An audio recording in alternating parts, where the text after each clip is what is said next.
जय श्री कृष्ण। आप सभी को फाल्गुन मास के शुक्ल पक्ष की आने वाली एकादशी की ढेरों शुभकामनाएं। फाल्गुन मास के शुक्ल पक्ष की एकादशी, जिसका नाम होगा आमल की एकादशी या आंवला एकादशी। किस दिन है आंवला एकादशी? व्रत किस दिन किया जाएगा? 9 मार्च को या 10 मार्च को? क्योंकि 9 मार्च को भी एकादशी है और 10 मार्च को भी है, तो व्रत किस दिन करना उत्तम रहेगा? भद्रा भी बताई जा रही है, तो भद्रा का प्रभाव रहेगा कि नहीं रहेगा?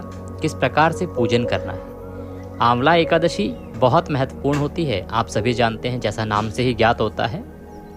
तो आमल की एकादशी का पूजन किस प्रकार से आपको करना है? इसमें आंवले का प्रयोग आपको कैसे करना है? क्या आंवले के वृक्ष की पूजा करनी है, या जिन माताओं बहनों भाई बंधुओं के पास आंवले का वृक्ष ना हो वो आंवले के फल की भी पूजा कर सकते हैं क्या?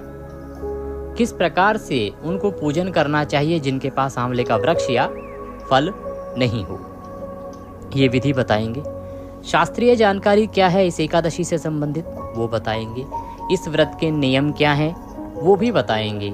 इस व्रत को किस दिन आरंभ करना चाहिए, किस विधि से आरंभ करना चाहिए, क्या अगर आप व्रत करना आरंभ करना चाहते हैं तो इस एकादशी से व्रत उठा सकते हैं कि नहीं उठा सकते हैं, पारण के नियम कैसे अलग रहेंगे, पारण आपको कब करना है, व्रत पूजन आदि आपको कब करना है। इस प्रकार से संपूर्ण शास्त्रीय जानकारी एकादशी के बारे में आपको प्रदान की जाएगी। आप जानते हैं कि आपका यह चैनल देवभूमि सदा आपके लिए एकादशी पर विशेष जानकारी लेके आता है, जिसमें संपूर्ण शास्त्रों और पुराणों का वर्णन होता है कि इस एकादशी का विशेष फल प्राप्त करने के लिए पूजन कैसे करें।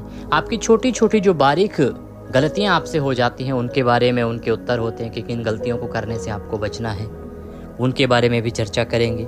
आमल की एकादशी का क्या महत्व है, क्या फल है और किस प्रकार से आपको इस व्रत को करना चाहिए, ये संपूर्ण जानकारी हम आने वाले कुछ मिनट में इस वीडियो के माध्यम से आपको प्रदान करेंगे। अपने व्रत की सफलता के लिए और भगवान श्री हरि का आशीर्वाद प्राप्त करने के लिए कमेंट बॉक्स में अवश्य लिखिएगा जय श्री हरि या ओम नमः भगवते वासुदेवाय। भगवान श्री हरि अवश्य ही आपकी मनोकामना पूर्ण करेंगे। विज्ञान भी ये मानता है कि जब भी भगवान का यह मंत्र लिखा जाता है तो उससे एक सकारात्मक ऊर्जा का प्रवाह होता है, और वह सकारात्मक ऊर्जा आपके जीवन में सकारात्मक परिवर्तन लेके आती है। इसलिए आपको अवश्य ही लिखना चाहिए। वीडियो यदि थोड़ा सा भी अच्छा लगे तो एक बार लाइक अवश्य कर दीजिएगा, क्योंकि आपका एक लाइक बहुत महत्वपूर्ण होता है हमारे लिए। हम बहुत सारे पुराणों को पढ़ने के बाद एकादशी की जानकारी जुटाते हैं, बहुत महीन से महीन जानकारी जुटा के और फिर वीडियो बनाते हैं। जब आप एक लाइक करते हैं तो वह हमारे लिए संतुष्टि होती है कि हमारी मेहनत सफल हो रही है और हमारे दर्शक उसका लाभ ले रहे हैं। तो कृपया लाइक अवश्य करते जाइएगा। चैनल पर नए हैं तो उसे सब्सक्राइब कर लीजिएगा, क्योंकि आपको पता ही है कि आपका यह चैनल एक प्रतिष्ठित ज्योतिष संस्थान का चैनल है, जिस पर सही शास्त्रीय जानकारी ही दी जाती है, मनगढ़ंत बातें या इधर उधर की बातें नहीं की जाती हैं। आइए अब जल्दी से जानकारी आरंभ करते हैं और बात करते हैं आने वाली एकादशी की। देखो जी, फाल्गुन का महीना चल रहा है और फाल्गुन कृष्णा अभी एकादशी समाप्त हुई है आपके सामने। शिवरात्रि से पहले विजया एकादशी थी, उसकी विशेष विधि हमने आपको बताई थी, घड़े का स्थापना हमने बताई थी। शायद ही कोई होगा यूट्यूब पे जिसने इतनी बारीक जानकारी शास्त्र अनुसार आपको प्रदान की हो। हम अकेले थे यूट्यूब पर जिसने आपको शास्त्र अनुसार जानकारी प्रदान की थी। वैसे ही जो आने वाली आमल की एकादशी है ना, इस पर आंवले की पूजा का विधान तो है ही, परंतु वो पूजा करनी कैसे है, शास्त्रों में उसकी क्या विधि है, कथाओं में उसका क्या वर्णन आता है, वो विधि हम आपके लिए लेके आए हैं कि किस प्रकार से आपको पूजन करना चाहिए। कुंभ की स्थापना इसमें की जाती है, तो कुंभ की स्थापना कब करनी है? कुंभ वो वाला कुंभ नहीं जो अभी समाप्त हुआ है, इसमें भी कुंभ मतलब एक घड़ा होता है, उसी की स्थापना होती है, कुंभ की स्थापना होती है और आंवले की पूजा होती है। ये जो एकादशी है ना, इसका फल बहुत अधिक है। जिस प्रकार से अन्य एकादशियां महत्वपूर्ण होती हैं, उससे कहीं अधिक इस एकादशी का महत्व है। क्यों? क्योंकि इस व्रत का जो फल है वो 1000 गौदान के बराबर है, कि 1000 गौओं का दान करने से आपको जितना पुण्य प्राप्त होता है ना, उतना पुण्य फल आपको केवल इस एक एकादशी के व्रत व पूजन से हो जाता है। इसलिए इस एकादशी का महत्व है। और फिर इस एकादशी पर आंवले की पूजा विशेष बताई गई है। और आप जानते हैं कि आंवले में भगवान श्री हरि का माता लक्ष्मी का वास होता है। अगर आंवले की पूजा हो रही है और एकादशी तो वैसे भी भगवान श्री हरि की प्रिय तिथि है, कितने बड़े संयोग इसमें बन रहे हैं। आंवले की पूजा है जो माता लक्ष्मी और भगवान श्री हरि का वास स्थान है। एकादशी जिस पे भगवान श्री हरि का विशेष महिमा आती है, तो ये जो व्रत है इसीलिए बहुत महत्वपूर्ण हो जाता है। आइए अब जानकारी लेते हैं कि ये आपने व्रत करना किस विधि से है और फिर बताएंगे आपको कि व्रत करना कब है। तो पूजन विधि से आरंभ करेंगे कि आपने किस प्रकार से इसकी पूजा करनी है। आंवल की एकादशी के दिन आपको कुछ विशेष सामग्री इकट्ठी करने की आवश्यकता होती है। क्या आपके पास आंवले का वृक्ष है क्या? अगर आंवले का वृक्ष है तो वह सबसे उत्तम रहेगा।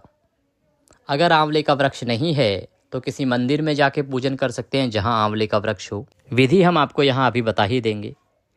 दूसरा ऑप्शन ये है कि यदि आपके पास आंवले का वृक्ष ना हो तो आंवले के फल पे भी आप इस एकादशी का पूजन कर सकते हैं।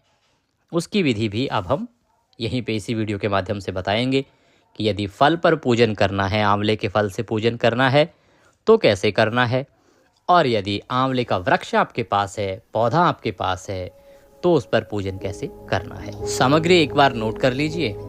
सामग्री के रूप में सबसे पहले तो आपके पास आंवले का पौधा होना चाहिए, वृक्ष होना चाहिए। यदि आंवले का पौधा ना हो तो आंवले का फल आप अवश्य ले लीजिएगा। रौली, मौली, पान, सुपारी, लौंग, इलायची, धूप, दीप, नैवेद्य। नैवेद्य में भोग लगाने के लिए भगवान श्री हरि की प्रिय मिठाई, हरे रंग की मिठाई होनी चाहिए जिसमें आंवले का अंश हो तो बहुत उत्तम रहेगा। या फिर आप भगवान को आंवला भी समर्पित कर सकते हैं फल के रूप में, और मिश्री भी अर्पित कर सकते हैं। फूल रख लीजिएगा। फूलों की माला अगर आपके पास मिल जाए तो बहुत उत्तम रहेगा। एक लोटा, तांबे का लोटा आपके पास होना चाहिए। उसमें पहले शुद्ध करके, साफ करके मांज लीजिएगा उसको। उसके बाद उसमें थोड़ा गंगा जल भरिएगा, उसके बाद उसमें शुद्ध जल भर लीजिएगा। एक थाली में ये सारी सामग्री आपको सजानी है। भगवान श्री हरि की कोई तस्वीर या प्रतिमा आपके पास होनी चाहिए। आचमनी आदि के लिए आपके पास जलाचमनी कराने के लिए एक चम्मच होना चाहिए, छोटा चम्मच रख लीजिएगा। यदि आचमनी आपके पास हो तो आचमनी रख लीजिएगा। चौकी और पीला वस्त्र आपके पास हो तो वह भी आप रख सकते हैं। और दीपक के रूप में शुद्ध घी का दीपक जलाइएगा।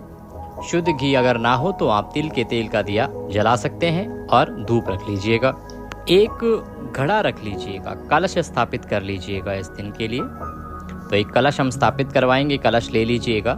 कलश के रूप में आप पीतल का, तांबे का, किसी धातु का ले सकते हैं, अन्यथा मिट्टी का कलश भी ले सकते हैं। ये दान करना नहीं है, दान करने की आवश्यकता नहीं है इसको। जैसे विजया एकादशी पर कलश को दान करना था, तो इस एकादशी में, आंवल की एकादशी में जो कलश होगा उसकी दान करने की आवश्यकता नहीं रहेगी। आप केवल एक कलश स्थापित करेंगे तो पूजा के लिए कलश की आवश्यकता होगी।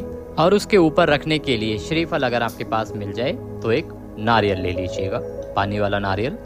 पंच पल्लव अगर मिल जाए आपके पास तो पंच पल्लव भी ले लीजिएगा। पंच पल्लव में आप जानते ही हैं कि आम के पत्ते होते हैं या फिर अशोक के पत्ते आप ले सकते हैं।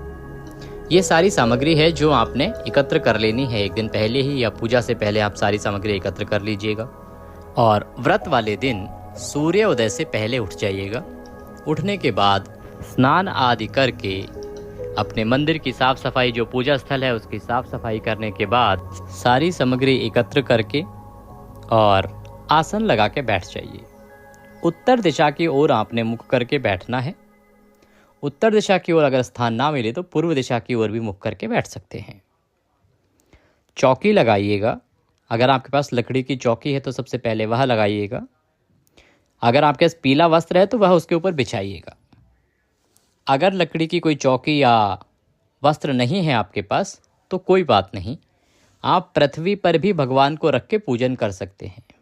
आप जानते ही हैं कि हम वह विधि बताते हैं जिसमें सामान्य से सामान्य व्यक्ति भी कम से कम रिसोर्सेज में भगवान का पूजन कर सके, क्योंकि एकादशी का पूजन एक ऐसा पूजन है जिसे अमीर से लेके गरीब तक, अंतिम छोर तक सभी लोग करते हैं। तो पूजा विधि हमारी वो होती है जिसको गरीब से गरीब और अमीर से अमीर सभी कर सकें। तो आप पृथ्वी पर रखकर भी पूजन कर सकते हैं। जो भी स्थान है ना उसको साफ कर लीजिएगा अच्छे से। सबसे पहले हम जो सामान है उसका शुद्धिकरण करेंगे, जो स्थान है उसका शुद्धिकरण करेंगे, पवित्रीकरण करेंगे। हम यहाँ से मंत्र पढ़ते हैं। आप एक पुष्प लीजिएगा और जो लोटे में जल भरा होगा ना, गंगा जल मिला हुआ जल, उस जल से छींटे दीजिएगा, उस पुष्प को उसमें डुबोइए और सारी सामग्री पर और सभी स्थान पर छींटे दीजिए। इससे सबका पवित्रीकरण हो जाएगा। ओम पवित्रो पवित्रवांग सर्वांग वस्तांग दो विवाम यह स्मृत पुंडरीकाक्षम सवयंतरः शुचिः ओम। इस प्रकार से हमने सभी स्थान का और सामग्री का सबका शुद्धिकरण किया है। अब भगवान को स्थापित करेंगे। सबसे पहले भगवान को स्थापित करने के लिए अगर चौकी है तो चौकी के ऊपर आपने पीला वस्त्र बिछा लिया होगा। आप चौकी पर रख रहे हैं या पृथ्वी पर, जहां भी आप भगवान को रखने वाले हैं, आपके पास प्रतिमा हो या तस्वीर, आप उस स्थान पर भगवान को आसन दीजिए। आसन कैसे देंगे? आसन दीजिए पुष्प के रूप में, वहां पे थोड़े से फूल रख दीजिए और इस प्रकार से भगवान से भाव रखिए कि हम भगवान को यहाँ पर आसन दे रहे हैं, इस पर भगवान विराजमान हो जाएं और उसके ऊपर भगवान की तस्वीर या प्रतिमा जो भी है उसको स्थापित कर दीजिए। जहां आपने भगवान श्री हरि नारायण को स्थापित किया है ना, उनके सीधे हाथ की तरफ राइट हैंड की साइड में आंवले का वृक्ष रख दीजिए। यदि आपके पास आंवले का गमला है, आंवले का पौधा है, तो उसे सीधे हाथ की तरफ जो भगवान की तस्वीर या प्रतिमा आपने रखी है उसके राइट हैंड साइड में, मैं बता रहा हूँ फिर से, जगह ध्यान से सुन लीजिए, भगवान के राइट हैंड साइड में आपको आंवला रखना है। आंवले का पेड़ है तो रखिए, बहुत अच्छा है। वृक्ष, गमला आदि जो भी है वहां रखिए। यदि ऐसा स्थान है, क्योंकि आंवले के जो पेड़ हैं बहुत बड़े बड़े होते हैं, हमारे यहाँ पे बहुत बड़ा पेड़ है आंवले का, उनको आप एक स्थान से दूसरे स्थान पर नहीं लेके जा सकते हैं, तो ऐसा कीजिए कि पूजन ही वहीं पे कीजिए। भगवान की स्थापना, भगवान श्री हरि की तस्वीर आदि की स्थापना ही आंवले के वृक्ष के वहां पे कर लीजिए, क्योंकि इस व्रत में ना आंवले की महिमा बहुत अधिक है। भगवान श्री हरि सर्वे सर्वा हैं, उनकी महिमा तो कभी कम ज़्यादा हो ही नहीं सकती, परंतु इस एकादशी में आंवले की महिमा बहुत अधिक है। इसीलिए आंवले का वृक्ष यदि आपका बहुत बड़ा है तो उसी जगह पर जहाँ आंवले का वृक्ष है वहीं पर भगवान श्री हरि की तस्वीर आदि को स्थापित करके और उसी स्थान पर हम पूजन कर लेते हैं। ज़रूरी नहीं है, आवश्यकता नहीं है कि आप अपने मंदिर में ही ये पूजन करेंगे, आप उस वृक्ष के नीचे भी पूजन कर सकते हैं, अगर वह सुरक्षित है तो, जहाँ कलश आदि को रखा जा सकता है तो। दूसरा, जिन लोगों के पास आंवले का पेड़ नहीं है, पौधा नहीं है, वृक्ष नहीं है, वो क्या करेंगे? वो आंवले का कम से कम एक फल लेंगे, आंवला लेंगे, एक साबुत आंवला लेंगे, हरा कच्चा जो आंवला आता है, उसमें यदि एक पत्ती वाला आंवला मिल जाए तो बहुत उत्तम होगा। वह आंवला लीजिएगा और उसे जहां आपने भगवान श्री हरि को स्थापित किया है ना, उनके सीधे हाथ की तरफ पुष्प रखिएगा। जैसे आपने भगवान को आसन दिया है उसी प्रकार से आंवले को स्थान दीजिएगा। आंवला जो है एक प्रकार के देव हैं, ये साधारण वृक्ष नहीं है, ये दिव्य वृक्ष हैं, देव्य वृक्ष हैं, इसीलिए इनकी पूजा होती है। तो इसीलिए उनको पहले एक स्थान दीजिएगा पुष्प के रूप में और उसके ऊपर आप आंवले को रख दीजिएगा। यहाँ तक सबको क्लियर हो गया होगा कि क्या करना है, कैसे करना है। ये स्थापना करने के बाद अब आप पूजन आरंभ करेंगे।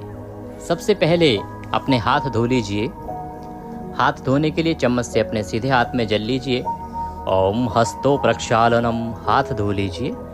हाथ धोने के बाद आप 3 बार जल आचमनी करेंगे, एक एक चम्मच जल पिएंगे। हम यहाँ से मंत्र पढ़ते हैं। ओम माधवाय नमः, जल पी लीजिए। ओम केशवाय नमः, जल लीजिए, जल पी लीजिए। ओम नारायणाय नमः, पुनः सीधे हाथ में एक चम्मच जल लीजिए, पी लीजिए, जलाचमनी कर लीजिए। ओम ऋषिकेशाय नमो नमः, हस्तो प्रक्षालनम, हाथ धो लीजिए। अपने आप को तिलक कीजिए, मौली बांधिए। पारिवारिक जन यदि आपके साथ में बैठ के पूजन कर रहे हैं तो उनको भी तिलक कीजिए और मौली आदि बांधिए। अब व्रत का संकल्प करेंगे। संकल्प आपको अवश्य ही करना चाहिए। आप पूरा विधान चाहे पूजा का करें ना करें, परंतु आपको संकल्प अवश्य करना चाहिए। संकल्प आवश्यक प्रक्रिया है।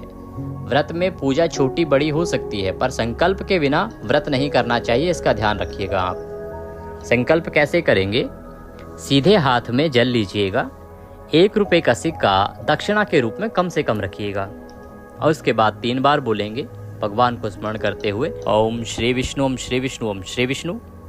अपना नाम, अपना गोत्र, जिस स्थान पर बैठकर आप संकल्प कर रहे हैं, पूजन कर रहे हैं ना, वहाँ का मकान नंबर, क्षेत्र का नाम, शहर का नाम, फाल्गुन मासे शुक्ल पक्षे आमल की एकादश्यायाम पुण्यतिथियो आयु आरोग्यता प्राप्त्यार्थाय, सुख संपत्ति प्राप्त्यार्थाय, परिवार सुख शांति प्राप्त्यार्थाय अमल की एकादशी व्रत आंवला पूजन श्रीहरि विष्णु पूजन संकल्पम संकरिष्ये। बोलिए सौ श्री विष्णु शरणौ शरणम प्रपद्ये, और यह संकल्प भगवान के चरणों में अर्पित कर दीजिए। संकल्प के बाद हम पूजन में आगे बढ़ते हैं। संकल्प के बारे में 1 मिनट लेंगे आपका, कि संकल्प जो है ना इसलिए आवश्यक है कि संकल्प में क्या बोला जाता है। संकल्प में आपकी जानकारी दी जाती है कि मैं अमुक आदमी इस स्थान पर इस चीज़ को साक्षी मानकर ये प्रतिज्ञा करता हूँ। आपने सुना होगा, देखा होगा ना, वही संकल्प है कि आप कौन हैं, कहाँ पे बैठ के और क्या संकल्प कर रहे हैं, आप क्या करेंगे। क्योंकि इससे क्या होता है, इस ये एक तरह से डाटा है। आप अगर आधुनिक भाषा में समझे तो ये समझो ये आपका डाटा है, और आप डाटा एंट्री करा रहे हैं अपनी, भाई ये मेरी जानकारी है, मेरे इस बुक रिकॉर्ड में मेरा ये पुण्य आप ऐड कर दीजिएगा। मैं एक सरल भाषा में बताऊं आज के हिसाब से, तो इसका मतलब यही है, क्योंकि इसमें आपका पूरा ब्यौरा होता है कि आप कौन हैं, क्या गोत्र हैं, कहाँ उत्पन्न हुए हैं, और आप क्या व्रत किस कामना की पूर्ति के लिए कर रहे हैं। समझ रहे हैं आप, ये जानकारी उसमें होती है। तो एक तरह से ये आपकी डाटा एंट्री है जो ऊपर वाले के बही खाते में चढ़ गई है। और जिस प्रकार से आधुनिक समाज की बात करें, यहाँ पर आपके रिकॉर्ड को ऐड करके रखना आवश्यक है, उसी प्रकार से वहाँ भी जब भी कोई पूजा पुण्य कर्म आप करते हैं ना, तो संकल्प के बिना पूजा कभी नहीं कराई जाती है ना। इसीलिए जब आप व्रत करें तो संकल्प अवश्य करें। पूजन हमने कहा छोटा बड़ा हो सकता है। पूजा आप पंचोपचार से भी कर सकते हैं। सिर्फ तिलक लगाइए, जल स्नान कराइए, तिलक लगाइए, जनेऊ अर्पित कीजिए, फूलों की माला पहनाइए और आरती कर दीजिए। ऐसे भी पूजा हो सकती है, और आप विधि विधान से षोडशोपचार से भी कर सकते हैं, परंतु संकल्प सभी में आवश्यक है, इसका आप ध्यान रखिए। तो संकल्प करने के बाद हम भगवान का पूजन आरंभ करेंगे। सबसे पहले कलश स्थापना अगर आपने की है तो कलश पूजन होगा।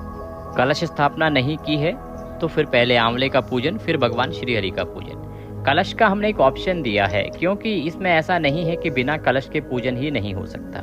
यदि आप कुंभ स्थापित करते हैं तो उत्तम रहेगा आपके लिए। आप एक कलश बनाइए और भगवान श्री हरि के साथ में ही कलश को स्थापित कीजिए। कलश के नीचे आप पुष्प आसन के रूप में रखिएगा, उसके ऊपर कलश को स्थापित कीजिएगा। कलश को कभी खाली नहीं रखा जाता है, इसलिए गंगा जल युक्त जल उसमें भर लीजिएगा। पंचपल्लव लगाइएगा, पूर्ण पात्र रखिएगा, उसके ऊपर नारियल को रखिएगा। नारियल पर यदि आपके पास लाल कपड़ा है तो लपेट दीजिएगा, अन्यथा मौली लीजिएगा, मौली लपेट दीजिएगा। और नारियल को इस प्रकार से रखना है कि नारियल का जो मुख है ना वो आपकी तरफ होना चाहिए। आइए पहले कलश की पूजा करते हैं। कलश के पूजन के लिए पद्य अर्घ आचमनी अर्पित करेंगे। तो पुष्प से 3 बार जल के छींटे दे दीजिए कलश देव पर। तिलक कर दीजिए। वस्त्र के रूप में मौली जो है वो जो आपने घड़ा लिया है इसके कंठ पे बांध दीजिए, कलश के कंठ पर मौली बांध दीजिए।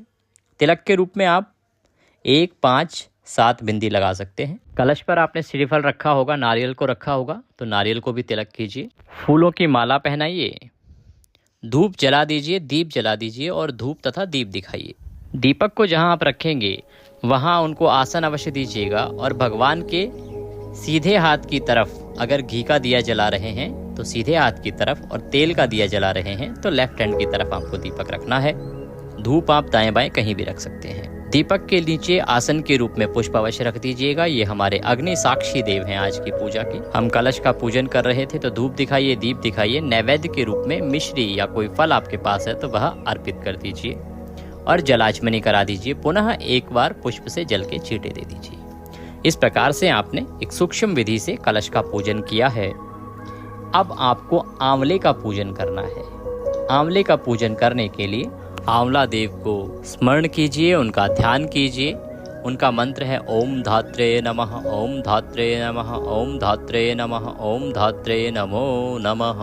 इस प्रकार से 5 बार मंत्र उच्चारण करते हुए उनका ध्यान कीजिए और पूजन आरंभ कीजिए। सबसे पहले पद्य अर्घ आचमनी अर्पित करेंगे। तो अगर आप आंवले के फल पर पूजन कर रहे हैं तो उसको किसी कटोरी में रख दीजिए, किसी प्लेट में रखिए, जिससे कि जो जल है वो इधर उधर ना गिरे। और जो वृक्ष में पूजन कर रहे हैं वो आंवले के तने में, जड़ जो होती है ना, वहाँ पे ये जो हम जल जो बोलेंगे आपको अर्पित करने के लिए, उसको छोड़िएगा। सबसे पहले पद्य, फिर अर्घ, फिर आचमनी कराएंगे। तो एक एक चम्मच जल आपको छोड़ना है जब हम मंत्र बोलेंगे। तो ओम पद्यम समर्पयामि, एक चम्मच जल लीजिए, छोड़ दीजिए। जो वृक्ष में पूजन कर रहे हैं वो जड़ में छोड़िए, जो फल पे पूजन कर रहे हैं वो फल पे छोड़ दीजिए। थोड़ा सा जल लीजिएगा, अगर ज़्यादा जल होगा तो इधर उधर फैलेगा। जो लोग फल पे पूजन कर रहे हैं उनके लिए कह रहे हैं। ओम अर्घ्यम समर्पयामि, पुनः जल लीजिए, अर्पित कर दीजिए। ओम आचमनीम समर्पयामि, पुनः जल लीजिए और समर्पित कर दीजिए। स्नानम स्नानते, स्नान कराएंगे अब हम। तो जो फल पर पूजन कर रहे हैं वो एक चम्मच जल ही लेके अर्पित करेंगे। ओम स्नानम जलम समर्पयामि, एक चम्मच जल आंवले पे छोड़ दीजिए। जो लोग आंवले की वृक्ष की पूजा कर रहे हैं वो आंवले को जल से सींचेंगे। ओम स्नानम जलम समर्पयामि, आप दुग्ध स्नान कराएंगे आंवले को। दुग्ध स्नान के लिए जो फल पर पूजन कर रहे हैं वो फल पर चम्मच से थोड़ा सा जल अर्पित कर देंगे। ओम दुग्ध स्नानम समर्पयामि। और जो आंवले की जड़ में पूजन कर रहे हैं वो आंवले को दुग्ध अर्पित कीजिए, दूध चढ़ाइए। दूध चढ़ाने के बाद पुनः शुद्धोदक स्नानम, शुद्ध जल से एक चम्मच जल लीजिए, आंवले के फल पे छोड़ दीजिए और जड़ों में शुद्ध जल अर्पित कीजिए। तिलक कीजिए, आंवले को तिलक करेंगे। तिलक करके वस्त्र के रूप में आप कच्चा सूत ले सकते हैं, 5 बार लपेट सकते हैं, अन्यथा आप मौली लीजिए और वह आंवले को लपेट दीजिए। माला पहनाइए, पुष्प हैं खुले तो पुष्प अर्पित कीजिए। धूप दिखाइए, दीप दिखाइए। नैवेद्य के रूप में आपके पास जो भी कोई फल हो, मिठाई हो या मिश्री हो तो वह अर्पित कर दीजिए। पुनः जल आचमनी कराइए, एक चम्मच जल लीजिए और पुनः छोड़ दीजिए। शुभ दक्षिणायाम शुभदो वरदो भवः, दक्षिणा में जो भी आप चढ़ाना चाहते हैं आंवला देव को वह चढ़ाइए और नमस्कार कीजिए। इस प्रकार से आपने आंवले का पूजन किया है। अब आप भगवान श्री हरि का पूजन करेंगे। भगवान को पद्य, अर्घ, आचमनी कराएंगे तो उनके सामने भी एक कटोरी रख दीजिए जिसमें कि यह जल आप अर्पित कर सकें। हम मंत्र बताएंगे, आपको समझ आ ही गया होगा कैसे छोड़ना है जल। ओम पद्यम समर्पयामि, ओम अर्घ्यम समर्पयामि, ओम आचमनीम समर्पयामि। स्नानम, स्नान के लिए पुनः जल छोड़िए। स्नानम जलम समर्पयामि, भगवान को हम दुग्ध से स्नान नहीं कराएंगे, केवल जल स्नान होगा। भगवान को तिलक कीजिए, भगवान श्री हरि को चंदन का तिलक करेंगे, रौली का नहीं, चंदन का तिलक कीजिए। फूलों की माला पहनाइए। पुष्पम समर्पयामि, धूपम दर्शयामि, दीपम दर्शयामि, धूप दिखाइए, दीप दिखाइए। नैवेद्यम समर्पयामि, नैवेद्य अर्पित कीजिए। नैवेद्य के रूप में आप कोई भी फल अर्पित कर सकते हैं। आपके पास आंवला हो तो भगवान श्री हरि को आज के दिन आप आंवला अर्पित कर सकते हैं नैवेद्य के रूप में, या फिर आप मिश्री आदि भी अर्पित कर सकते हैं, मिठाई चढ़ा सकते हैं।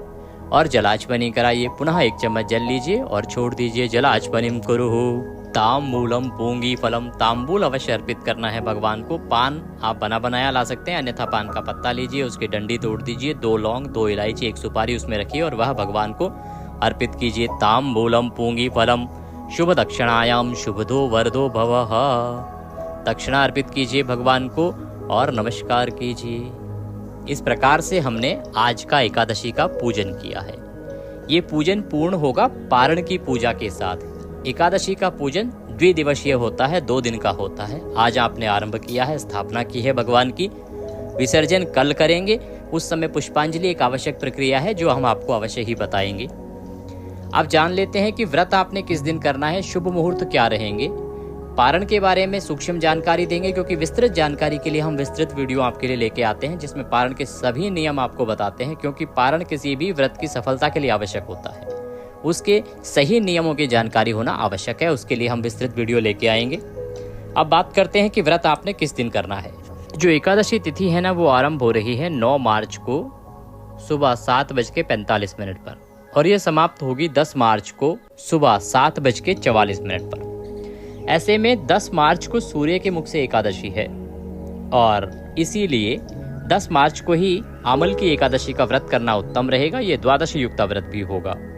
जो लोग दशमी भेदा करते हैं वो 9 मार्च को कर सकते हैं। शुभ मुहूर्त की बात कर लेते हैं, क्योंकि इस दिन बहुत से अच्छे योग बन रहे हैं। पूजन आप प्रातः काल 7:35 से आरंभ कर सकते हैं। उत्तम मुहूर्त है सुबह सुबह यदि आप पूजन करते हैं तो। इसके अतिरिक्त आप सुबह 9:15 से और 11 बजे के बीच में भी पूजन कर सकते हैं, उत्तम समय रहेगा। बात करते हैं पारण कब होगा, तो इस एकादशी का जो पारण है वो आप करेंगे 11 मार्च को।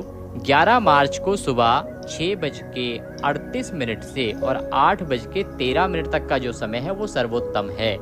प्रयास कीजिएगा कि इसी समय में आप पारण कर लें। फिर से बता दें 8:13 तक, क्योंकि इसके बाद द्वादशी समाप्त हो जाएगी। तो ये ध्यान रखिएगा कि पारण आप सुबह सुबह कर लें, अन्यथा त्रयोदशी में पारण करना शुभ नहीं होता है। ये थी जानकारी एकादशी के बारे में। जानकारी थोड़ी सी भी अच्छी लगी हो तो कृपया लाइक अवश्य कर दीजिएगा। कमेंट बॉक्स में अवश्य लिखिएगा जय श्री हरि। आप देख रहे थे देवभूमि ज्योतिष संस्थान का प्रतिष्ठित यूट्यूब चैनल देवभूमि धार्मिक। हमारे साथ बने रहने के लिए आपका बहुत धन्यवाद। जय श्री हरि।